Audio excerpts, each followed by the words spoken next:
आज हम लोग हिंदी व्याकरण एवं रचना पढ़ेंगे। पाठ 4 संज्ञा।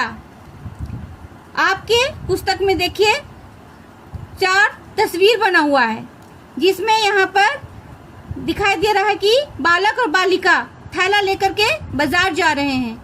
और ताजमहल का तस्वीर है जो आगरा में स्थित है, और ये तस्वीर जो है राजधानी की है। और इसमें एक बालक कुर्सी में बैठकर कुछ याद कर रहा है, जो अपनी बचपन की बातों को याद कर रहा है। तो यहाँ पर जैसे आपके ये चारों तस्वीर में जो शब्द है उसको ध्यान से देखिए। राम, गीता, थैला, बाजार, ताजमहल, आगरा, दिल्ली, भारत, बचपन, ये जो शब्द है ये सभी शब्द जो हैं संज्ञा है। इस संसार में प्रत्येक वस्तु का कुछ न कुछ नाम जरूर है। इन्हीं सजीव और निर्जीव नामधारी वस्तुओं को संज्ञा कहते हैं। जैसे कि यहाँ पर बतलाया गया है कि राम और गीता एक प्राणी है, और थैला जो है वस्तु है। बाजार, ताजमहल, आगरा, दिल्ली, भारत जो है ये स्थान है। और बचपन को जो बच्चा सोच रहा है वो अपने भाव को प्रदर्शित कर रहा है। ये सभी शब्द जो हैं संज्ञाएं हैं। अब हम लोग संज्ञा की परिभाषा को देखेंगे। किसी प्राणी, वस्तु, स्थान तथा भाव या गुण के नाम को संज्ञा कहते हैं। बच्चे, इसमें आप लोग संज्ञा की परिभाषा को याद करने के लिए 4-5 शब्दों को अगर आप ध्यान से देखेंगे तो संज्ञा की परिभाषा याद हो जाएगा। जैसे यहाँ पर देखिए, प्राणी, वस्तु, स्थान, भाव, ये शब्द को अगर आप याद करते हैं तो संज्ञा की परिभाषा अपने आप लोगों को याद हो जाएगा। अब हम लोग संज्ञा के प्रकार को देखेंगे। संज्ञा के 5 प्रकार होते हैं। पहला व्यक्तिवाचक संज्ञा, दूसरा जातिवाचक संज्ञा, तीसरा भाववाचक संज्ञा, चौथा द्रव्यवाचक संज्ञा और 5वां समुदायवाचक संज्ञा। हम लोग 5 भेदों को विस्तार से देखेंगे। पहला व्यक्तिवाचक संज्ञा। शब्द के जिस रूप से किसी विशेष व्यक्ति, वस्तु या स्थान का बोध होता है उसे व्यक्तिवाचक संज्ञा कहते हैं। जैसे व्यक्ति में देखिए, महात्मा गांधी, कैलाश सत्यार्थी, महावीर स्वामी। वस्तु में बाइबल, आम, साड़ी। स्थान में कुतुब मीनार, ताजमहल, मुंबई। ये जो हैं सभी व्यक्तिवाचक संज्ञा हैं।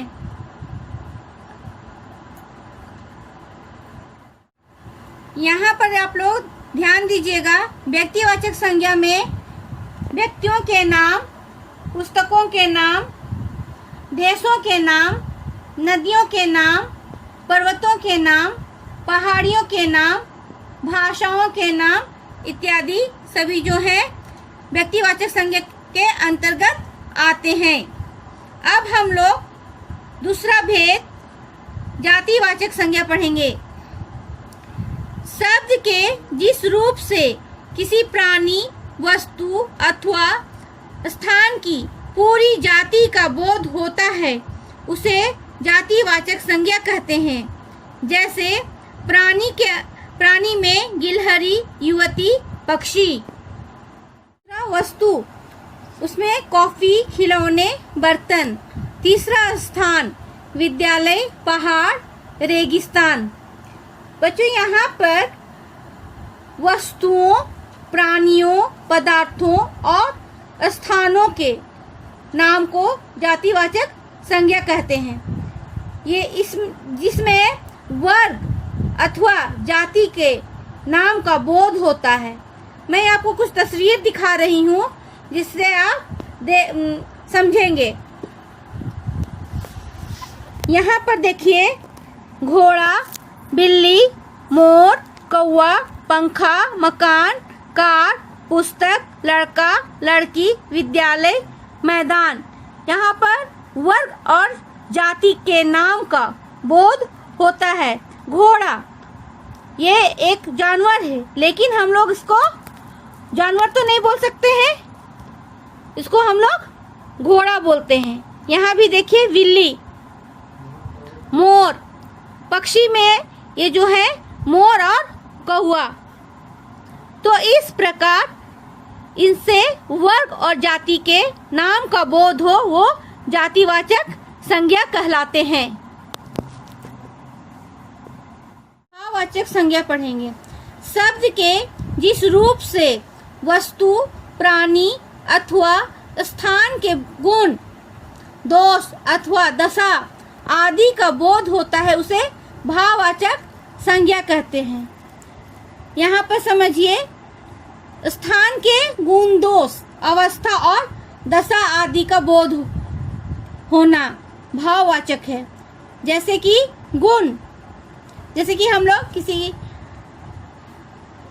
स्त्री की सुंदरता के बारे में बतलाते हैं कि वो बहुत सुंदर है। यदि हम लोग कुछ खाते हैं तो उसके खट्टे मीठे आभास को बतलाते हैं। और जैसे कि दशा, कोई सुंदर दिखता है, कोई कुरूप दिखता है, कोई जवान है, कोई बीमार है, कोई अमीर है, उसकी दशा को बतलाना। और भाव जो है हंसी, धुलाई, शांति, ये सब को हम जब बतलाते हैं तो वो या महसूस करते हैं तो वो भाववाचक संज्ञा कहलाता है। अब हम लोग द्रव्यवाचक संज्ञा देखेंगे। जिस संज्ञा शब्द से किसी धातु, पदार्थ अथवा द्रव्य का बोध होता है उसे द्रव्यवाचक संज्ञा कहते हैं। यहाँ पर ध्यान से देखिए, जिस संज्ञा शब्द से किसी धातु, पदार्थ, द्रव्य का बोध हो उसे द्रव्यवाचक संज्ञा कहते हैं। जैसे इन दिनों सोने की कीमत आसमान छू रही है। यहाँ पे देखिए सोने, सोने मतलब सोना जो जेवर है उसके विषय में बतलाया गया है। मंदिरों में तेल एवं घी के दिए जलाए जाते हैं। यहाँ ध्यान दीजिए, तेल और घी द्रव्यवाचक बतलाया गया है। सोना को हम लोग पिघला भी सकते हैं। तेल और घी जो दिए जलाने के काम आते हैं, ये जो है द्रव्यवाचक। द्रव्य मतलब तरल। समुदायवाचक संज्ञा, जिस संज्ञा शब्द से किसी समूह का बोध होता है उसे समुदाय या समूहवाचक संज्ञा कहते हैं। जैसे यहाँ देखिए, कक्षा और सेना, ये जो कक्षा और सेना है ये समूह है।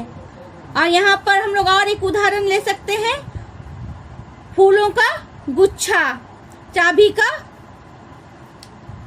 गुच्छा। तो ये जो है सभी द्रव्यवाचक संज्ञा है। हमें कक्षा में शोर नहीं करना चाहिए।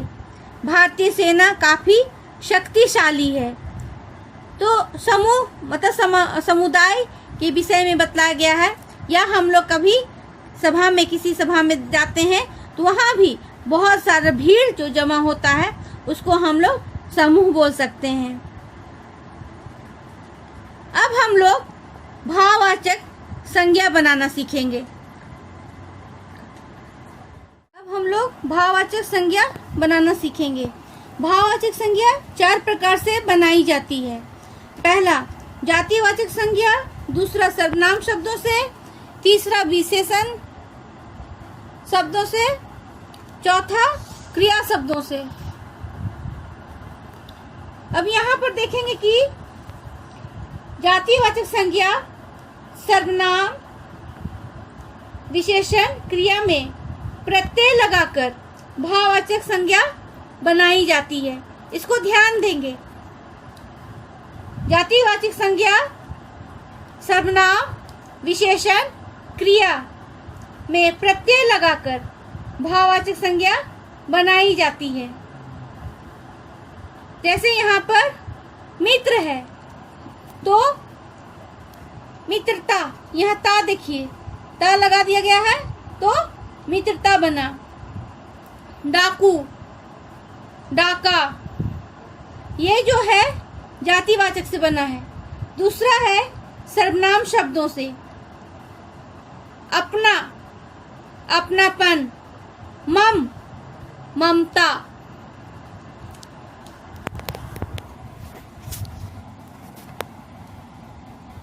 विशेषण शब्दों से भाववाचक संज्ञा बनाना। अच्छा, अच्छाई, कायर, कायरता, कठोर, कठोरता इत्यादि। क्रिया शब्दों से भाववाचक संज्ञा बनाना।